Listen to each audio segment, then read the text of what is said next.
Hello guys, welcome to episode 10 of my series exploring survival Minecraft in Java edition. In the last episode, we were making the new villager breeder and trading hall, and as you can see here, we have already transferred two farmers on this floor. And if we go up, we have few librarians already transferred here from the temporary dirt house that we created.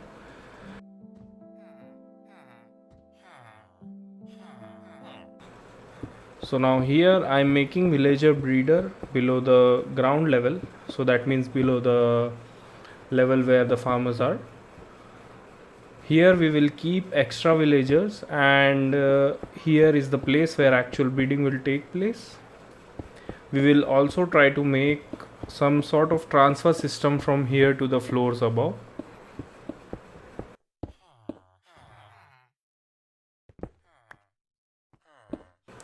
So you can see here I have moved for now these three villagers, which we will keep for breeding purposes. Also we have moved rest all available villagers that we had in the temporary dirt house in this particular villager hall. Next we will cover up this track and break this temporary track for now, and let's remove this dirt house from here now.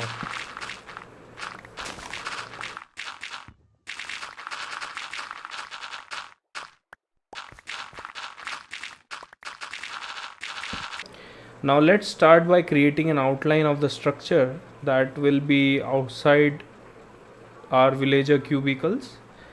As I said earlier, this will also be a concrete building.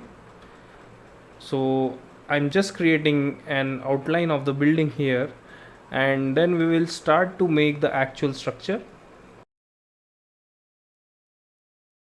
So this is the progress now. I have created an outline, and now I will start to tower up, and once we are at a certain height, then I will add the aesthetic components to this particular build over here.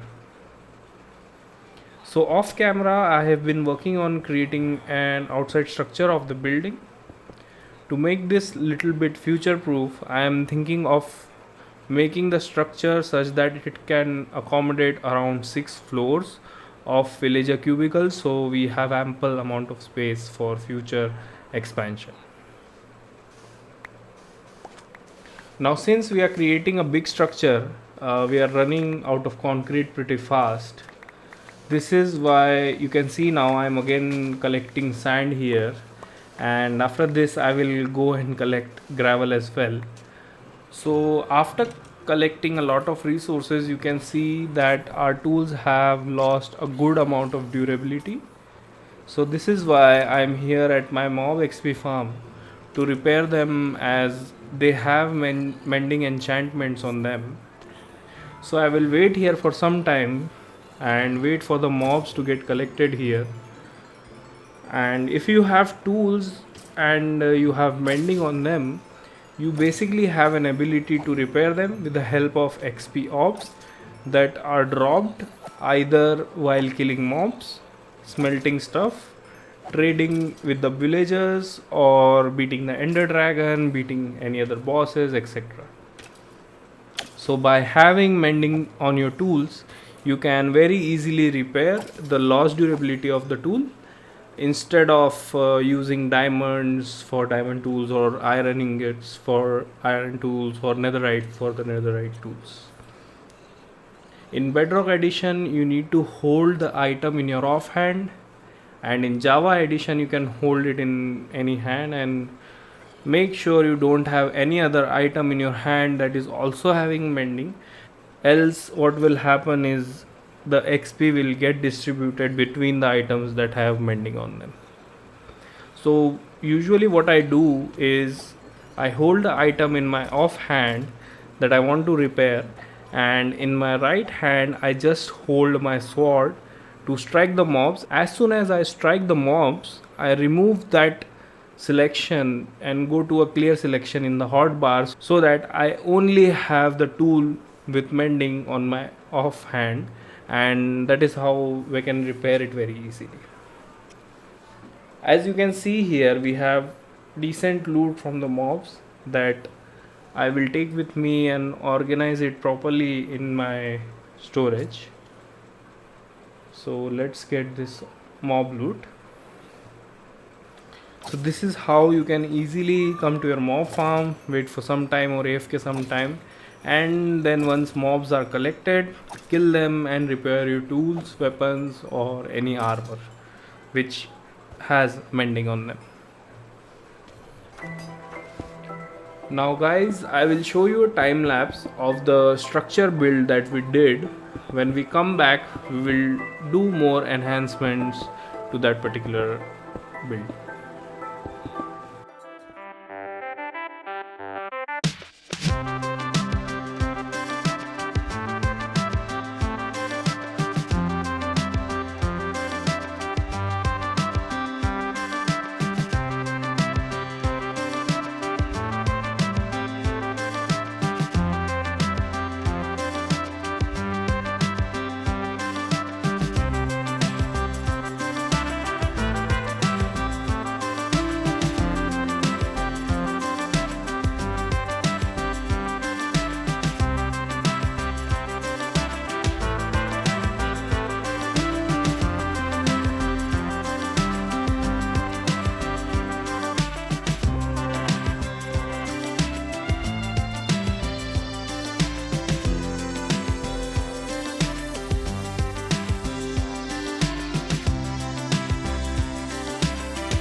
So guys, in the earlier episode, I showed you a way to transfer the villagers from the dirt house to this villager hall. That was just a temporary setup. Now here we will be building tracks for each of the floors so that we can transfer the villagers to any desired floor. The tracks will be laid out in the same manner and will work in a similar fashion as they did in the temporary setup. We will have activator rail which will eject the villager into the pathway that leads to the cubicles.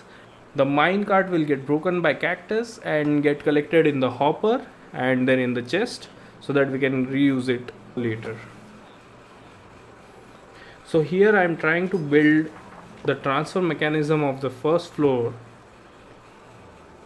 Now let's add enough powered rails so that the minecart can go easily and climb easily this track.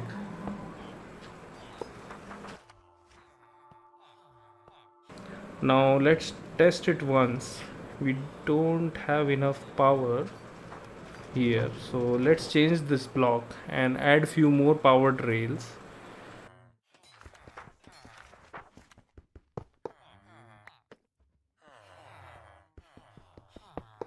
I think that will be sufficient to power us up.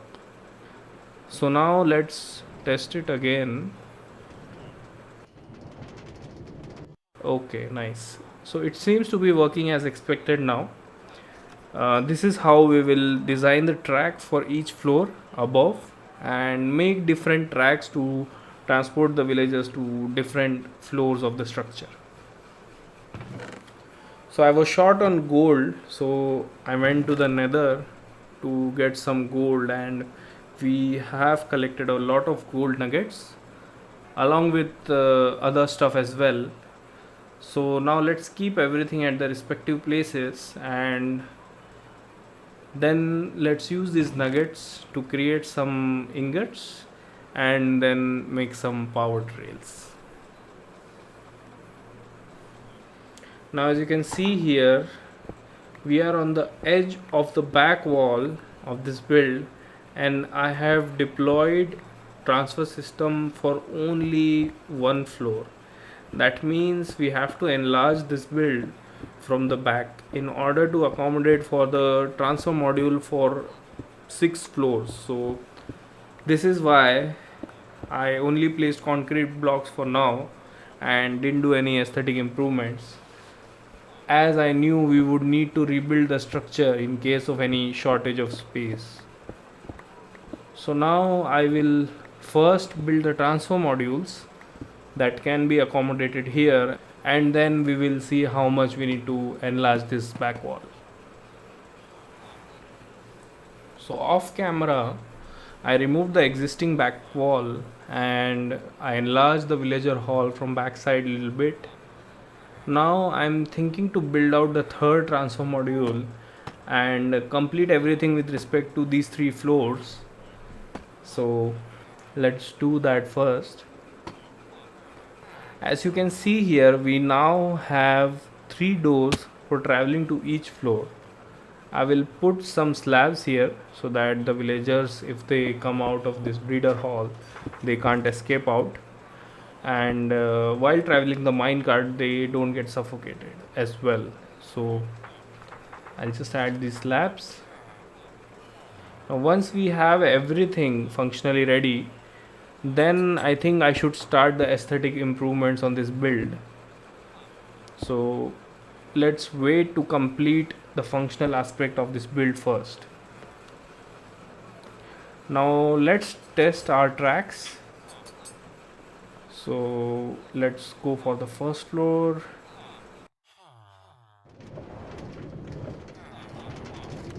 Yep, the first floor is okay.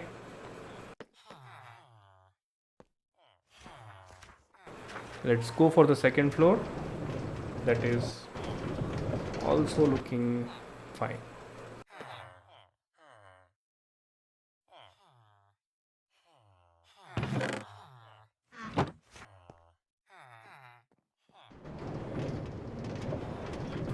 And the third one is also working fine. Great. So guys, this is the end for today's episode.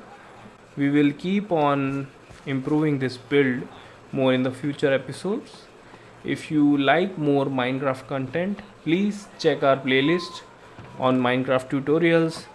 Check out the series if you have missed any episodes.